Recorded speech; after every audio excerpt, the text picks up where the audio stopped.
How the payments have evolved. Often the question comes up of how romance scammers' options to ask for cash have changed over the years. Way back over a decade ago, scammers would often give you their real name and request a Western Union or MoneyGram, often telling you the person that you're sending money to is an agent or hotel manager and more. As new laws were put into place, it became more difficult for romance scammers to pick up money at money transfer service places. With technology, though, things evolved into transfer services like Zelle and PayPal. But many still kept up the old money transfer service requests, this time using money mules in the States to collect the money and then forward it on to them via a wire transfer in their real name. We saw the increase in bank transfers.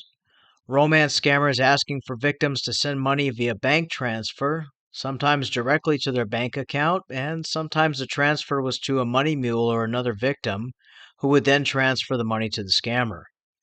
With banking regulations and crackdowns on bank transfers, including more forms and regulations on where the money is going, romance scammers have had to switch things up a bit. As the years went by, more and more of them asked for victims to transfer money via online phone apps. And as things became more strict with those transfers, they simply just asked for gift cards. As one, a gift card is redeemed and the money cannot be recovered. Gift cards are as good as cash to a romance scammer, as they often trade and sell them online for money and other services. Some even use the gift cards they get from victims, as many romance scammers have top of the line iPhones, and they always want the Apple and iTunes cards.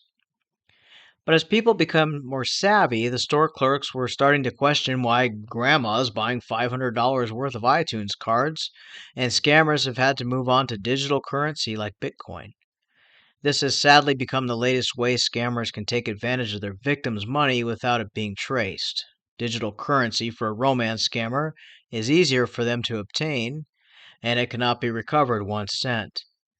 Many countries which have an influx of romance scammers are already using digital currency instead of cash. For them, scammers opening up a virtual wallet is easier than opening up a bank account or picking up money at those old fashioned transfer services. Unfortunately, it's also given romance scammers the opportunity to ask for large sums of cash, as digital currency can accept tens of thousands of dollars in a transfer, where an in person wire transfer or bank transfer are often flagged over a certain amount. With the world changing how we handle our currency, the scammers have evolved with the times, and it's been a way for them to cash in without any hassles. No matter how times change in regards to how we handle and transfer money, the old rules should always still apply. Never send money or gift cards to someone you've met online that you don't know in person. Never transfer cash to strangers, no matter what they tell you. While the way we transfer money is always going to change, stopping to look at the whole picture and thinking about what the person is asking from you has not. Never feel pressured to send anything to anyone. Stop, take a step back, and block them, especially if they want money or gift cards from you or virtual currency. And as always, stay safe.